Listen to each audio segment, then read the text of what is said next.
Well, hello! An exciting package arrived from RadioMaster today. It is the new RadioMaster TX15.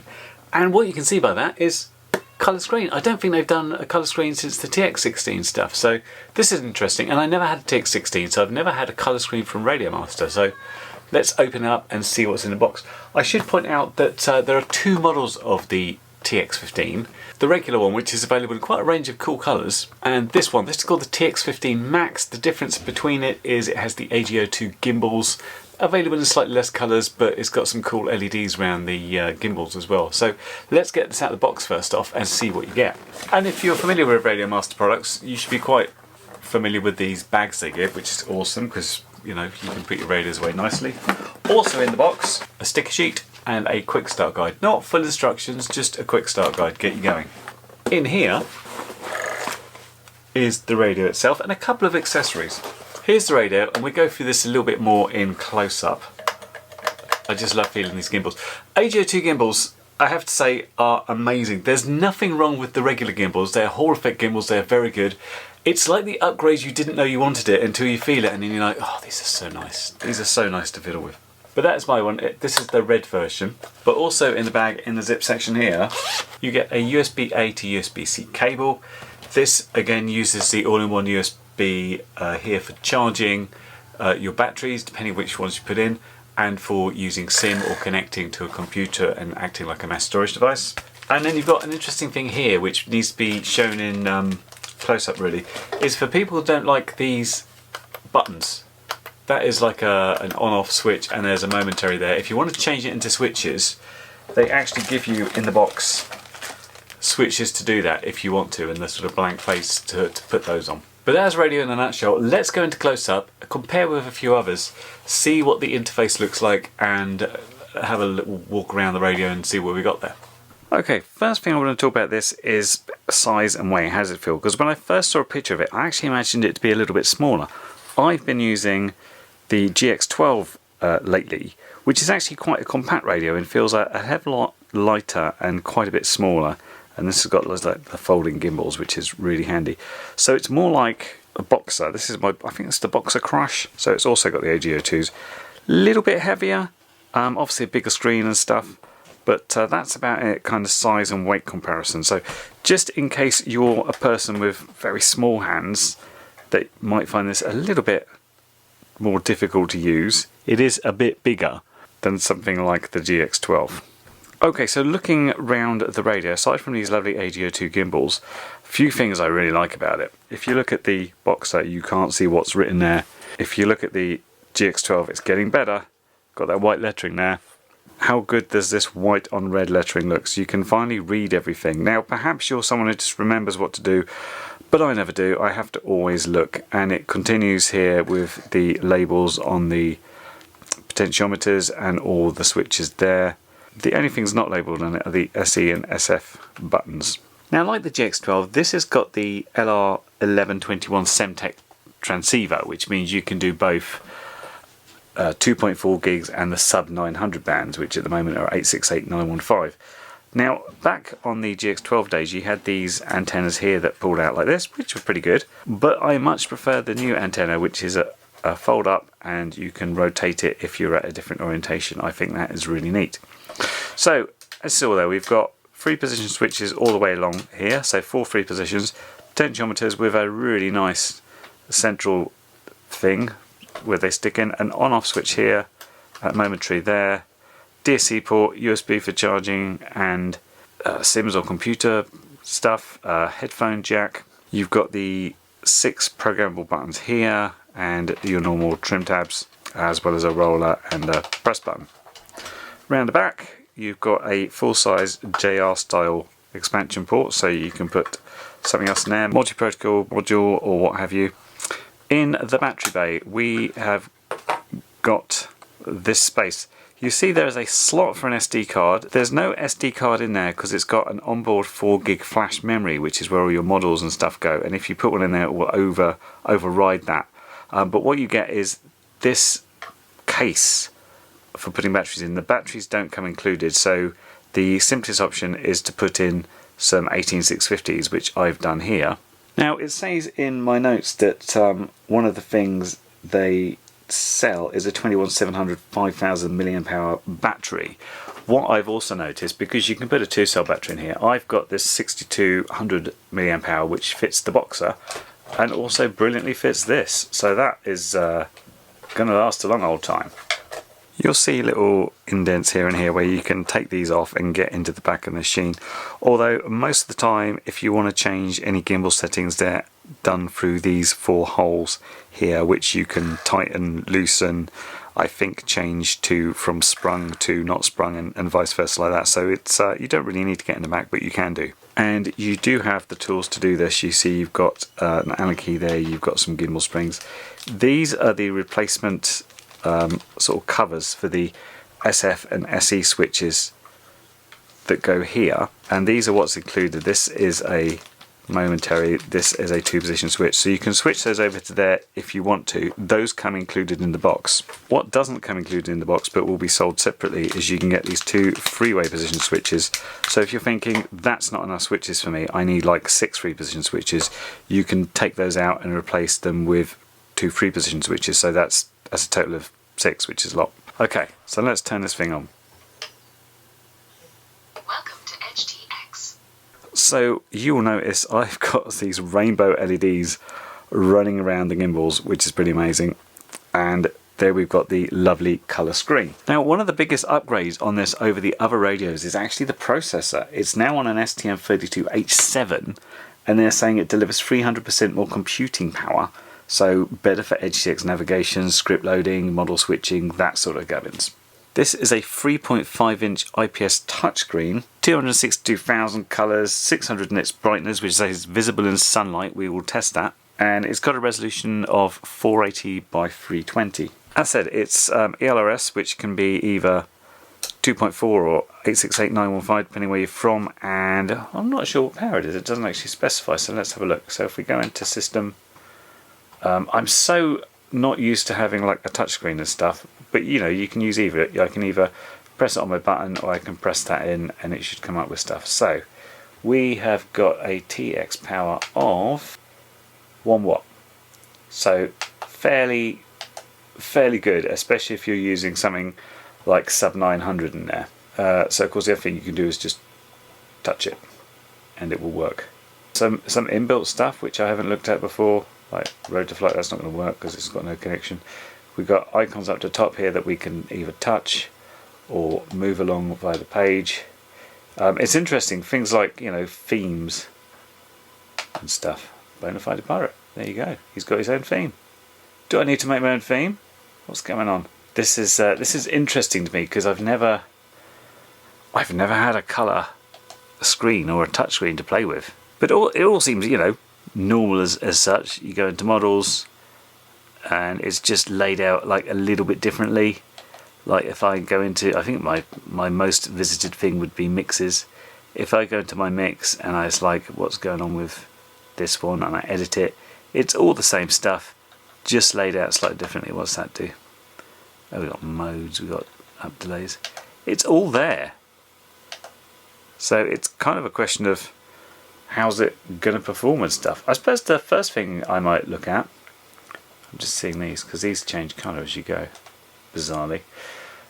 The first thing I might look at is just flying a sim and see how that feels, because that should be pretty easy to get on, just plug in and go, and then we'll have a look flying an actual something. I'm not expecting there to be a vast amount of difference.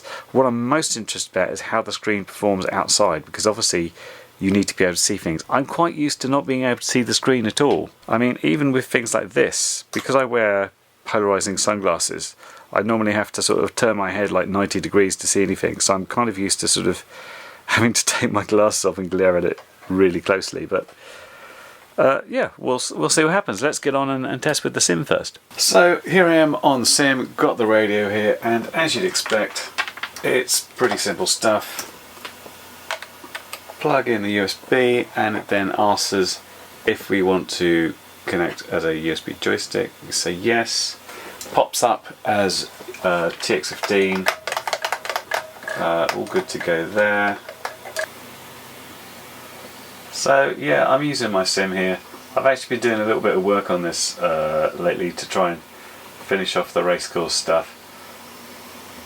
Not that this is really about racing, but we're going to have multiple sort of long courses on all the different tracks, and because this is like a game, I figure like let's put some gates on buildings like this and stuff like that. But you can see, control wise, all is good as you'd expect really, and the gimbals are very good, and they just come back to centre as you would expect. So yeah, sim is absolutely looking fine.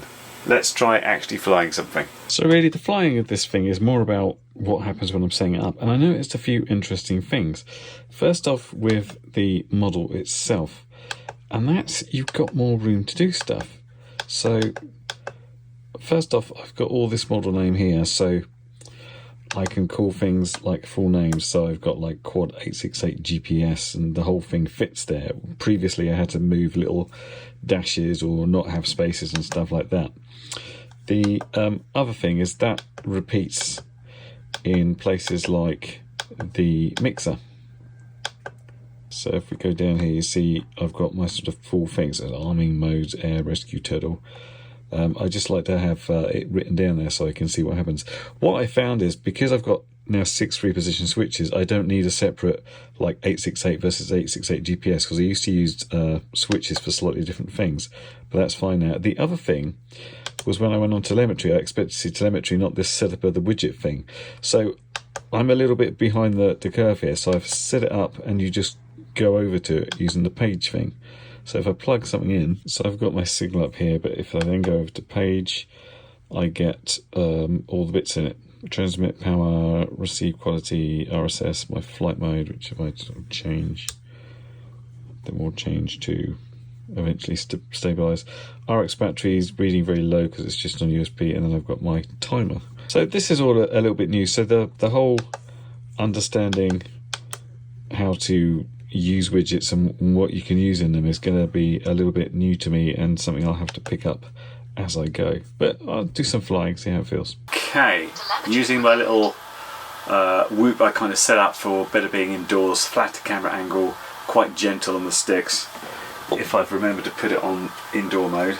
Alright, a little bit bigger than I'd normally use for indoors, but let's try it, shall we?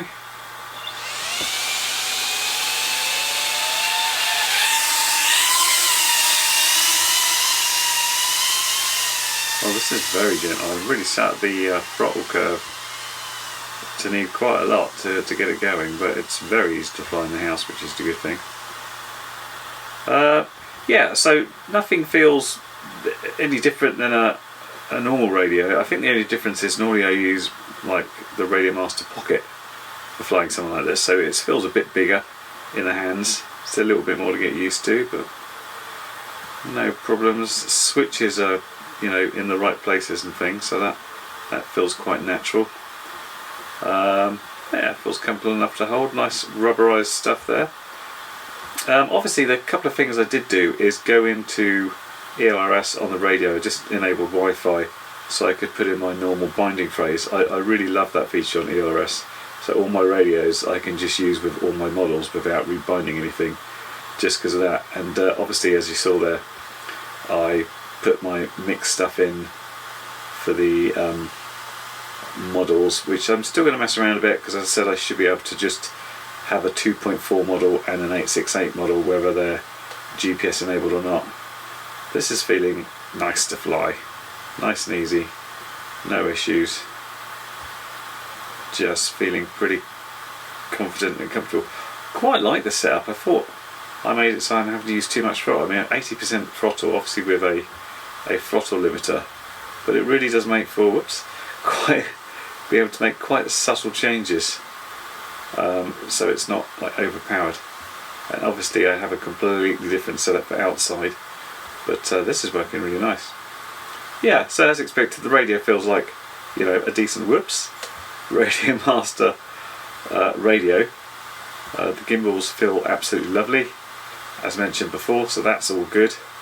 And yeah, I mean, I'm just flying for the hell of it, really. You don't really need to see me flying this around to understand kind of what it's like. Here I am. Here's radio. I wonder if we can pick up the gimbal Oh yeah, look, you can. Can you see the lovely gimbal LEDs on? Go around and see have fun and have a look. Right down here. There they are.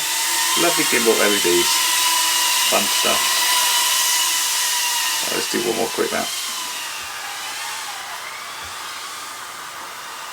Yeah, even though it's a gentle setup, you know, it doesn't take much to feel like you're going very fast when you're inside the house, because it's such a tight space. Well, my house certainly is. Looking outside, over there, pop down the alley. Oops, bounce off a wall, why not? That's what it's there for. We're on the other side of the barbecue. Kind of the broken sunblind thing. Let's get down the other side. There's this little bit, just the other side of the conservatory here. Oh, that wind is doing weird things down here. It's a little bit breezy. It's obviously having an effect just on that corner. So let's plug it back in and take it back. Decent flight time out of this because the camera angle is in a quite downwards, but yeah.